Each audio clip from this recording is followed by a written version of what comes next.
The horizon was a blur of snow and shadow, where 200 Apache warriors stood like statues, their horses motionless in the biting cold, their eyes, sharp and unyielding, fixed on a weathered cabin at the edge of town, where Elias Kane, a grizzled cowboy staring down his 58th winter, faced a moment that would rewrite his life. They hadn't come for peace, nor for war, but for something deeper, something the townsfolk couldn't fathom.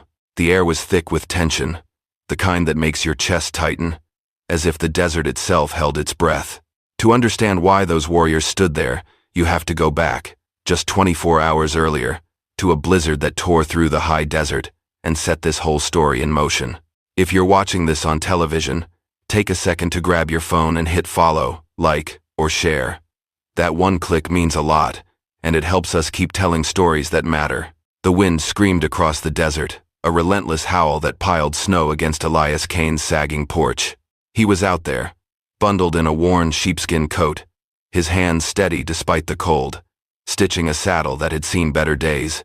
At 58, Elias was a man carved by time, his face lined like cracked leather, his eyes carrying the weight of a life that had taken more than it gave. His wife, Clara, had been gone 14 years, her laughter silenced by a fever that swept through the town. Their son, lost in a raid not long after, was a wound that never scarred over. Elias lived alone now, on the ragged edge of the desert, where the mountains loomed like silent judges. Most folks in town kept their distance, and he liked it that way. A flicker of movement caught his eye, near the gnarled cottonwood tree about 30 paces from his fire. Elias squinted, the snow stinging his face. There, slumped against the trunk, was a boy, maybe 15, his body curled tight against the cold. His clothes were little more than rags, torn by thorns or worse, and his lips were a sickly purple. His breaths came in shallow puffs, barely visible in the storm. Elias stood, his shadow long and jagged across the snow, the fire crackling behind him. Voices drifted from the road, townsfolk trudging home, their lanterns swaying like fireflies in the blizzard. "Don't you dare go near him," a gruff voice cut through the wind. It was Jed Harper, the saloon owner, his bulk wrapped in a heavy buffalo coat. "That's an Apache kid. You touch him, you're asking for trouble." The others, 3 men and a woman, their faces half hidden by scarves, nodded, their eyes wide with fear. This town hadn't forgotten the Apache wars, the raids that left homes in ashes and families broken. To them, that boy was a spark in a dry barn, ready to ignite everything they'd rebuilt. Elias's gaze shifted from the crowd to the boy. The kid's eyes were half closed, glazed with exhaustion, his body trembling like a leaf caught in the wind. Jed shouted again, "You listening, Kane? Leave him." But then the boy let out a faint moan, a sound so weak it nearly drowned in the storm's roar. Elias's jaw clenched. He'd watched too many things die out here, cattle starved in lean winters, hopes crushed by hard years, his own family torn away. He wasn't about to let a kid freeze to death while he stood by. The blizzard raged harder, snow whipping sideways, stinging like a swarm of bees. Elias stepped forward, his boots sinking into the drifts. The crowd's murmurs turned sharp, like knives drawn in the dark. "He's lost his mind," a man hissed. "Gonna get us all killed," another muttered. Elias didn't flinch. He knelt beside the boy, who jerked back, too weak to do more than twitch. "Hold on, kid," Elias said, his voice steady but soft, like he was calming a spooked horse. He scooped the boy up, his arms strong despite his years, and carried him toward the fire. The boy weighed next to nothing, his bones sharp under his skin, like he hadn't eaten in weeks. Elias set him down close to the flames, the heat casting flickering shadows across the boy's face. He unbuttoned his own coat, a thick, brown leather thing that had seen him through a dozen winters, and draped it over the kid's shoulders. The crowd's jeers grew louder. "You're a fool, Kane," a woman called, her voice sharp with scorn. Elias ignored them, grabbing a stick to poke the fire, sending sparks spiraling into the night.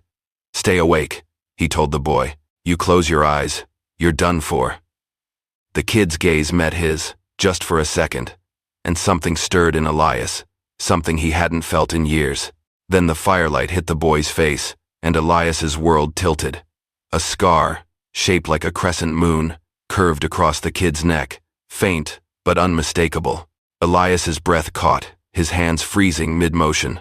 His son, stolen 14 years ago in a raid, had a scar just like that, from a barbed fence he'd tumbled into as a toddler. The boy's lips moved, his voice a cracked whisper.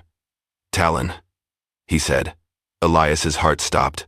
That was his son's name, the one he and Clara had chosen under a starry sky. His boy, lost to the desert, to the chaos of that terrible night. A woman in the crowd, old Mrs. Carter, let out a gasp, her hand clutching her shawl. "That's the child," she whispered, her voice trembling. "The one they took in the raid."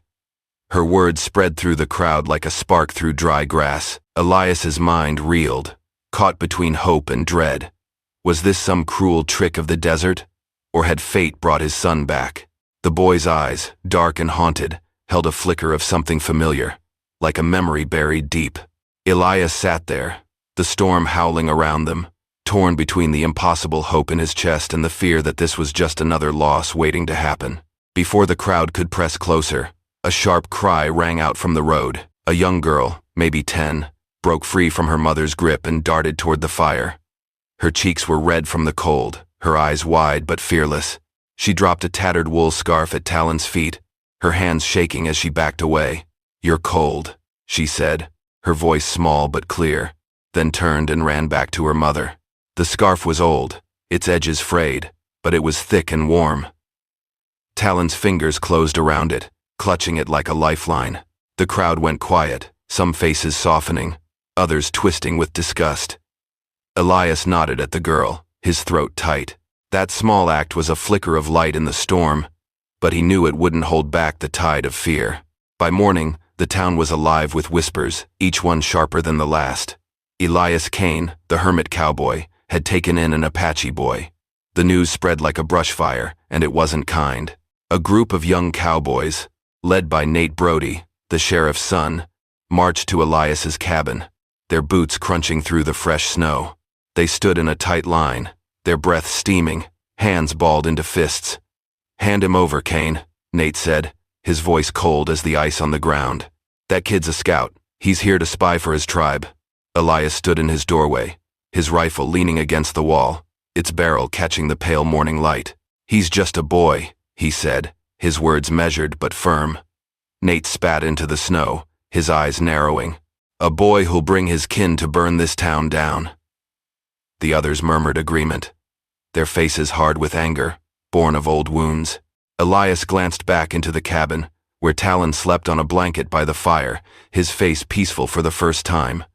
The kid hadn't spoken much, just stared at the flames like they held answers. Elias locked the door, his hand steady. "No one's touching him," he said. A horse's whinny broke the standoff, sharp and urgent.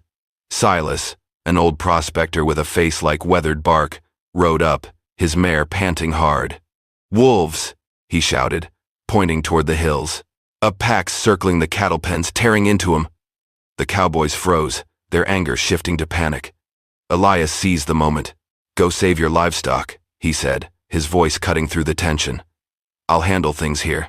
Nate cursed under his breath but waved his men toward their horses, their boots kicking up snow as they ran. Elias watched them go, his pulse still racing, knowing he'd only delayed the inevitable. The cowboys didn't stay gone. By dusk, they were back, their voices carrying threats through the bitter night. Elias sat inside, his Colt pistol resting on his knee, the fire casting long shadows across the cabin. Talon stirred, his eyes wide with fear. "Why they so mad?" he asked, his voice barely above a whisper. Elias didn't answer right away, his mind drifting to Clara, to the way she'd always said no one should be left to suffer. "Some folks," he said finally, "they let fear make their choices for 'em." When the pounding on the door started, loud and relentless, Elias acted fast. He lifted the rug in the corner, revealing a trapdoor to the old root cellar. "Down here," he told Talon, helping the boy descend the creaky ladder. The cellar smelled of damp earth and forgotten winters, its walls lined with dusty jars. "Stay quiet," Elias said, his voice low. Talon's eyes searched his. "Why are you helping me?" he asked again, his voice trembling. Elias paused, one hand on the trapdoor. "Because I swore I'd never let someone die in front of me," he said. He shut the door, the thud echoing as the cowboy's shouts grew louder. Down in the cellar, Talon pressed himself against the cold wall, his breath coming in quick, cloudy bursts.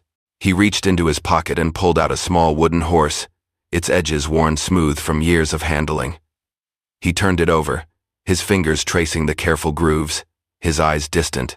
Elias had carved one just like it for his son, sitting by the fire on long nights, Clara humming nearby. Seeing it now, in the dim light filtering through the floorboards, made Elias's chest tighten. He wanted to ask where it came from, if Talon remembered those nights, but the sound of boots outside kept him silent. The cowboys had built a fire of their own, its glow flickering through the cabin's windows.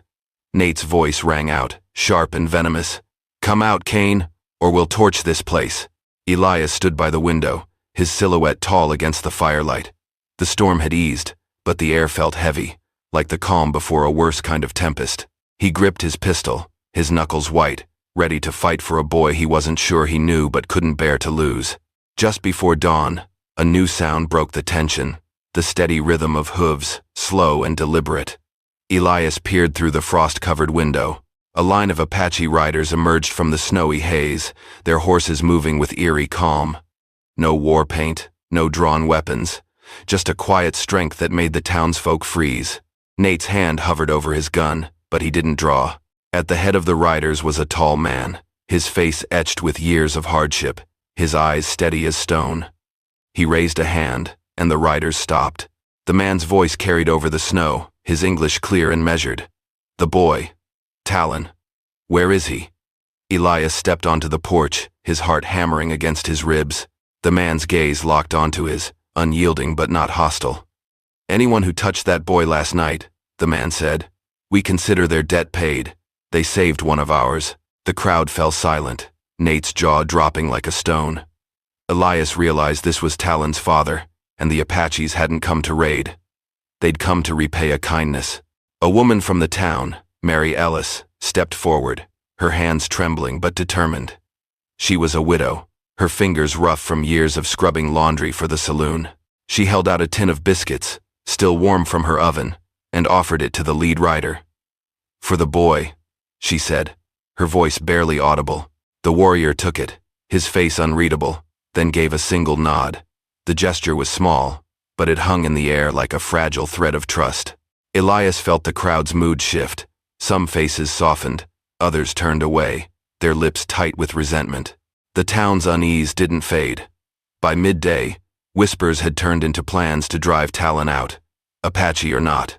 Elias took the boy to the market, hoping to grab supplies and keep things quiet. But the stares followed them, cold and cutting. Tom Grayson, a shopkeeper with a sour face, tossed a sack of flour at their feet. "We don't sell to savages," he said, his voice dripping with contempt. Talon bent to pick it up, but Grayson kicked his hand, sending flour exploding across the snow like a cloud of ash. Elias moved fast, stepping between Talon and Grayson, his hand resting on his Colt. "Back off," he said, his voice low, each word sharp as a blade. The crowd watched, some smirking, others shifting uneasily. Talon stood, brushing snow from his hands, his eyes fixed on the ground. The hurt in his face hit Elias like a punch, echoing the pain he'd seen in his son years ago. The market was a tinderbox, and Elias knew one spark could set it ablaze. Then it came. A stranger, a young man with a lean face and hard eyes, shoved through the crowd. He drew a revolver and pointed it at Talon. "You don't belong here," he said, his voice cold as the snow underfoot. The hammer clicked back, a sound that stopped every heart in the square. Elias didn't hesitate. He lunged, pushing Talon behind him. The gun fired, the bullet tearing through Elias's shoulder, blood blooming through his shirt. The market erupted, screams echoing as people scattered. Talon grabbed Elias, his voice breaking. "Pa," he whispered, his hands clutching Elias's arm. The chaos froze for a moment as Amos, the town's preacher, stepped forward, his Bible raised like a shield. His voice boomed, cutting through the panic. "Enough of this," he shouted. "This boy's no threat." He knelt beside Elias, ripping a strip from his own coat to bind the wound, his hand steady despite the crowd's shouts. The shooter faltered, his gun lowering, his face pale as if he'd just woken from a dream. Talon held tight to Elias, his eyes wet, his breath ragged. The preacher's stand gave them a moment to breathe, but the anger in the air didn't fade. Elias stumbled to his feet, pain searing his shoulder. That word "pa" hit harder than the bullet, echoing in his bones. Talon's eyes were wide, tears mixing with the snow on his cheeks, his hand still gripping Elias. The shooter vanished into the crowd, leaving only chaos behind. Elias steadied himself, his mind spinning. The scar, the name, the way Talon said "pa," it couldn't be chance. But there was no time to unravel it. They had to get out of the open, away from the eyes and the guns. Back at the cabin, Talon sat by the fire, his knees drawn up tight. He reached into his pocket and pulled out a tattered handkerchief, its edges frayed like old memories. Embroidered in faded blue thread were the letters EK. Elias's breath stopped. Clara had sewn that for their son, wrapping him in it the night he was taken. "Where'd you get this?" Elias asked, his voice rough, like it had been scraped raw. Talon looked down, his fingers tracing the letters. "My mother, she said my father was a white cowboy. She gave me this before she died." Outside, the crowd gathered again, their voices quieter but no less dangerous. A boy, maybe 12, slipped through the mob and pressed his face to Elias's window. He tapped the glass, holding up a slingshot, its band taut. "I'll guard you," he whispered, his eyes fierce despite his small frame. Elias's lips twitched, almost a smile, but the weight of the moment held it back. He nodded at the boy, who stood there, slingshot ready, like a soldier in a child's body. It was foolish, brave, and it reminded Elias why he couldn't quit. Elias's hands shook as he held the handkerchief, the cloth soft and worn under his fingers. It was Clara's, no question, the same careful stitches, the same initials she'd sewn with love. The truth hit like a falling tree. Talon was his son, stolen 14 years ago in a raid that had shattered his world. His mind flashed to that night, flames licking the sky, Clara's screams, the hoofbeats fading into the dark. He'd thought his boy was gone forever. But here he was, alive, raised by hands Elias had cursed for years. The sound of hoofbeats outside snapped him back, closer now, urgent. The sheriff was coming, spurred by Amos Reed, a merchant who owned half the town's trade. Reed had spread word that Elias was a traitor, hiding an Apache spy for his own gain. He wanted Talon turned over to the army for a fat bounty. The sheriff, a man torn between duty and pressure, had no choice but to act. Elias grabbed Talon's arm, his voice low. "We're leaving. Now."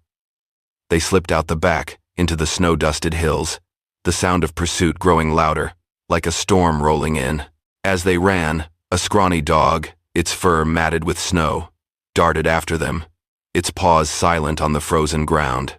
It was Elias's stray, a mutt he'd fed scraps to for years, loyal despite its hunger. When a rider from the posse got too close, the dog bared its teeth, lunging at the horse's legs with a snarl. The rider swore, his mount rearing, giving Elias and Talon a few precious seconds. Talon glanced back, his eyes wide. "He's yours?" he asked. Elias nodded, his voice tight. "He's family." That dog, small and fierce, was a spark of loyalty in the cold, pushing them forward.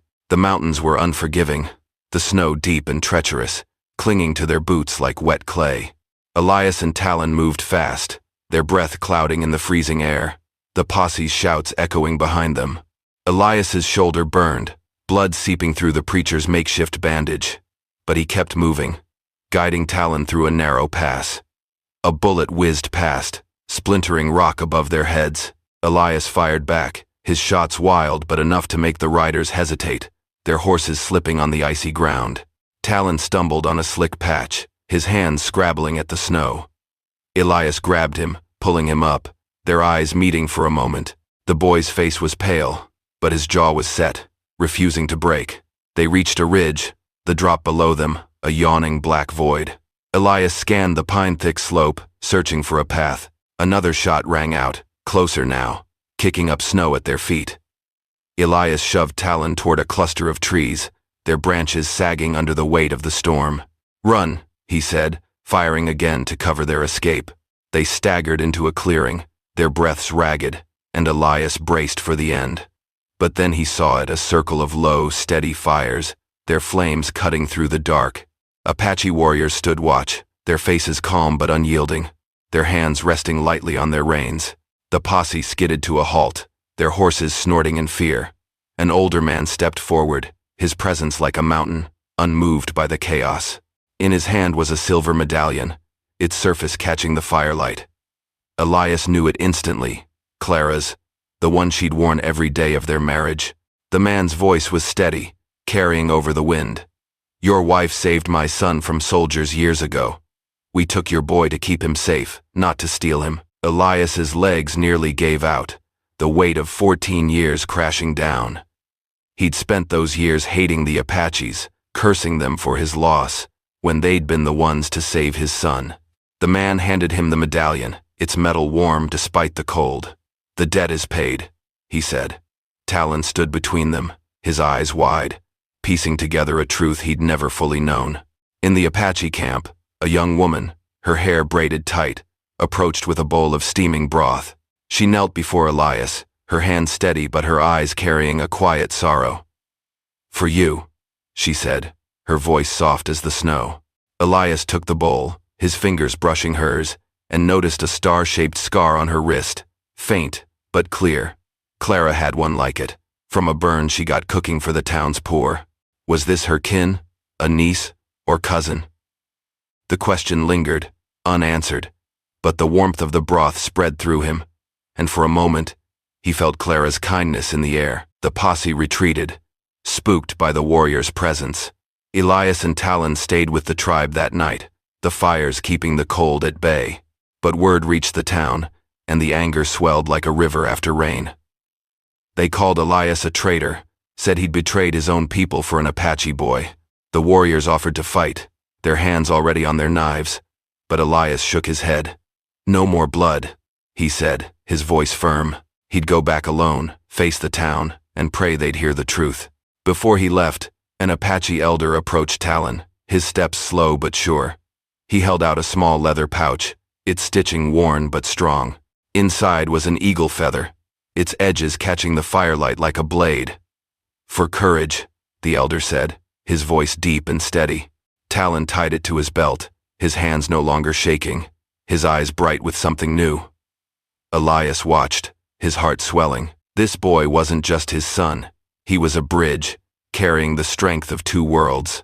Elias knew the town wouldn't see it yet, but that feather was a promise of something better. He rode back at dawn, Talon trailing behind despite Elias's protests. The town square was packed, a noose dangling from the gallows like a grim warning. Elias walked in, unarmed, his coat stiff with dried blood. The crowd roared, calling him a coward, a betrayer, their voices a wall of hate. The sheriff stood ready, his hand on his gun, his face torn between duty and doubt. Elias raised his hands, his voice cutting through the noise. "You want the truth? Then listen." Talon stepped forward, the handkerchief with EK clutched in his hand. His voice was soft but steady, carrying over the crowd. "My mother was white. She saved an Apache boy, and they saved me in return." He told the story: Clara's sacrifice, the tribe's protection, the years apart. The crowd fell silent, a woman in the back sobbing quietly. The sheriff's hand dropped from his gun, his shoulders slumping. The children moved first, their faces bright with curiosity, not hate. They ran to Talon, grabbing his hands, pulling him toward the fire pit in the square. Mrs. Carter, her hands trembling with age, draped a thick wool blanket over Talon's shoulders, her eyes wet. The sheriff unpinned his badge and held it out to Elias. "You're the law today," he said, his voice rough. Elias shook his head but took it, his fingers closing around the metal, his throat too tight to speak. That night, the impossible unfolded. The Apaches rode into town, not as enemies but as guests, their horses stepping lightly through the snow. They sat with the townsfolk around a massive fire, sharing bread, passing bowls of stew, their voices mingling in the cold air. Elias and Talon sat side by side, their faces lit by the flames, so alike it was like looking in a mirror. The scars, the years, the hate, it all seemed to dissolve in that glow, like snow melting under a desert sun. As the fire burned low, a young Apache boy, no older than 7, stepped into the circle, a small drum tucked under his arm. He began to beat it, a slow, steady rhythm that seemed to pulse with the earth itself. A woman from the town, her voice shaky but strong, stood and sang an old hymn, her words weaving with the drum's beat. One by one, others joined Apache chants, cowboy ballads, a chorus of voices rising into the night. Elias and Talon held hands, their grip tight, and for the first time in 14 years, Elias felt whole. If you're watching this on television, take a second to grab your phone and hit follow, like, or share. That one click means a lot, and it helps us keep telling stories that matter.